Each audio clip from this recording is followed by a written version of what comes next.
भारत के बंटवारे की कहानी अक्सर सिर्फ हिंदू मुस्लिम टकराव और मुस्लिम लीग की सियासत तक सीमित कर दी जाती है, लेकिन ये तस्वीर अधूरी है। जब देश बंटवारे की ओर बढ़ रहा था, तब मुसलमानों की एक बड़ी आबादी ऐसी भी थी जो न सिर्फ पाकिस्तान के खिलाफ थी, बल्कि मुस्लिम लीग की राजनीति और उसके दावों की सख्त मुखालिफत भी कर रही थी। इस विरोध को सबसे मजबूती और संगठनात्मक रूप में जिस आंदोलन ने जाहिर किया, वह था मोमिन फ्रेंड्स। यही वह तहरीक थी जिसने सबसे पहले और सबसे बुलंद आवाज में कहा कि मुसलमान में कोई एकरूपता नहीं होती है, बल्कि उनमें भी जातीय भेदभाव मौजूद है। जब हर और पाकिस्तान की बातें हो रही थीं, तब मोमिन कॉन्फ्रेंस ने साफ कहा, मोमिन जिस जमीन पर रहते हैं वहीं उनका पाकिस्तान है, हमें किसी पाकिस्तान की जरूरत नहीं। मोमिन कॉन्फ्रेंस कोई छोटा मोटा संगठन नहीं, बल्कि एक मजबूत और व्यापक आंदोलन था जो मेहनत कश, पेशेवर और पसमानदा तबकों यानी निचली मुस्लिम जातियों से निकला था। इस आंदोलन का मकसद सिर्फ राजनीतिक बयानबाजी नहीं, बल्कि अपने हक, इज्जत और वतन से मोहब्बत का इजहार था। भारतीय मुस्लिम समाज सदियों से जातीय भेदभाव का शिकार रहा है।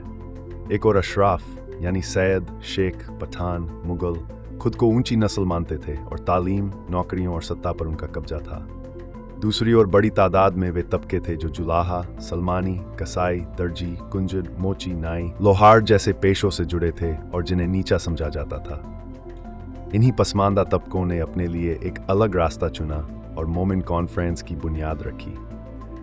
यह संगठन न सिर्फ जुलाहों, अंसारियों की, बल्कि अन्य सभी निचली मुस्लिम जातियों की भी आवाज बना।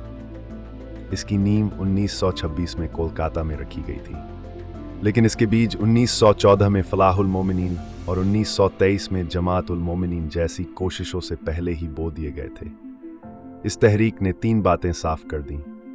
हर मुसलमान पाकिस्तान का समर्थक नहीं है, मुसलमानों में भी जाति का फर्क अहम है, और पाकिस्तान और लीग की सियासत अशराफ तबके के लिए थी, आम पसमानदा मुसलमानों के लिए नहीं, जो अपने हक, पेशे और इज्जत के लिए लड़ रहे थे। मोमिन कॉन्फ्रेंस की लीडरशिप भी उन्हीं मजलूम तबकों से आई। आसिम बिहारी, अब्दुल क़य्यूम अंसारी जैसे नेता पसमानदा घरों से थे। इनके साथ साथ सलमानी, धुनिया, कसाई, मोची, राइन, रंगरे जैसे तबके के लोग भी इसमें शामिल हुए। मुस्लिम लीग ने यह माहौल बनाना शुरू कर दिया कि वह पूरे मुस्लिम समाज की नुमाइंदा है। लेकिन बिहार, यूपी, बंगाल और दिल्ली जैसे इलाकों में मोमिन कॉन्फ्रेंस जमीन पर काम कर रही थी। बेरोजगारी, शिक्षा, पेशे की सुरक्षा और जाति आधारित भेदभाव के खिलाफ। लीग जहां मजहबी खतरे की बात करती थी, वहीं मोमिन कॉन्फ्रेंस साफ कहती थी, हमारा रोजगार खतरे में है, हमारी जातियों की इज्जत नहीं है, हमारे बच्चे स्कूल नहीं जा पा रहे हैं। कांग्रेस ने जब मुस्लिम जनसंपर्क अभियान शुरू किया, तो गाजीपुर, मिर्जापुर और आसपास के अंसारी तबकों को संगठित किया। नेहरू और डॉलर राजेंद्र प्रसाद जैसे नेता भी कहते थे कि लीग सभी मुसलमानों की आवाज नहीं है। मोमिन कॉन्फ्रेंस और जमीयत उल उलेमा जैसे संगठनों को आगे लाकर यह बात स्पष्ट की गई। मोमिन कॉन्फ्रेंस पसमानदा तबकों की एक अहम राजनीतिक और सामाजिक आवाज थी। मोमिन एक ऐसा नाम था जिसे उन्हें ऊंची जातियों से अलग और कमतर जताने के लिए इस्तेमाल किया जाता था। यही भेदभाव मोमिन कॉन्फ्रेंस के जन्म का कारण बना। कमली बाबा और आसिम बिहारी ने पसमानदा समाज को संगठित किया, उन्हें उनके हक और वजूद का एहसास कराया। आसिम बिहारी ने संगठन को कांग्रेस की बी टीम नहीं बनने दिया और 1928 में कोलकाता में पहला अखिल भारतीय सम्मेलन करवाया। उनका मकसद था यह संगठन सिर्फ जुलाहों यानी अंसारियों का नहीं, बल्कि सभी मजलूम जातियों की आवाज बने। अब्दुल क़य्यूम अंसारी ने जब लीग का यह ताना सुना कि अब जुलाहे भी एमएलए बनने लगे, तो उन्होंने लीग से किनारा कर लिया और मोमिन कॉन्फ्रेंस का दामन थाम लिया। 21 अप्रैल 1940 को पटना की मीटिंग में पाकिस्तान के विचार को इस्लाम विरोधी बताया गया और कहा गया कि मोमिन मुस्लिम लीग के साथ नहीं है। मोमिन कॉन्फ्रेंस ने बार बार यह दोहराया कि इस्लाम खतरे में नहीं है, असली खतरा जाति और गरीबी है। लीग के गुंडों ने मोमिन कार्यकर्ताओं पर हमले भी किए। इस पर क़य्यूम अंसारी ने कहा कि हम गांधीवादी नहीं हैं, हमला हुआ तो जवाब जरूर देंगे। 27 अप्रैल 1940 को दिल्ली में हुए आज़ाद मुस्लिम कॉन्फ्रेंस में कई संगठनों ने भाग लिया।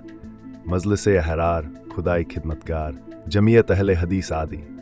इसमें मोमिन कॉन्फ्रेंस ने भी 40,000 बुनकरों के साथ जबरदस्त प्रदर्शन किया, लेकिन कांग्रेस ने इनकी चेतावनी को अनदेखा किया और लीग से बातचीत में इन संगठनों को शामिल नहीं किया।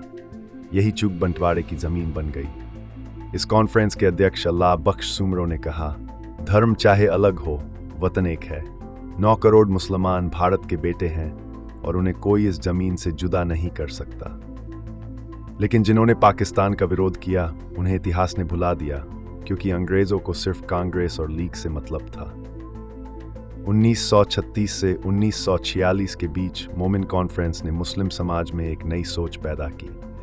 इसने मजहब की जगह जाति, रोजगार और सामाजिक न्याय की बात की। इस आंदोलन ने पसमानदा तबकों को पहचान दी, इज्जत दी और राजनीतिक जगह दिलाई। आज जब हम इतिहास की तरफ लौटकर देखते हैं तो मोमिन कॉन्फ्रेंस याद दिलाती है कि असली लड़ाई धर्म की नहीं, इज्जत और बराबरी की होती है। यही लड़ाई इस संगठन ने लड़ी। ये सिर्फ एक तहरीक नहीं, पसमानदा मुसलमानों की वह आवाज़ थी जिसे दबाने की कोशिश की गई, मगर जो आज भी जिंदा है, हमारी यादों, हमारे संघर्ष और हमारे लहू में। इस बहस का मुद्दा सिर्फ हिंदू मुस्लिम नहीं था। सवाल यह था कि किसे इस जमीन को अपना कहने का हक है। मोमिन कॉन्फ्रेंस का जवाब था, हम यहीं पैदा हुए, यहीं मेहनत की, यही मिट्टी हमारा वतन है। कोई बंटवारा हमें इससे अलग नहीं कर सकता। इसके उलट लीग के नेता खुद को विदेशी कहलाना पसंद करते थे। उन्हें मातृभूमि से मोहब्बत नहीं थी। 1946 के चुनावों ने यह साफ कर दिया। अगर सारे मुसलमान लीग के साथ होते तो मोमिन कॉन्फ्रेंस के उम्मीदवार कैसे जीतते? बिहार, यूपी, बंगाल के आम मुस्लिम, जुलाहे, दर्जी, कसाई, लोहार, नाई, रंगरेज सब मोमिन कॉन्फ्रेंस के साथ थे। लीग को वही वोट मिले जिनका ताल्लुक जमींदारों और ऊंची जातियों से था।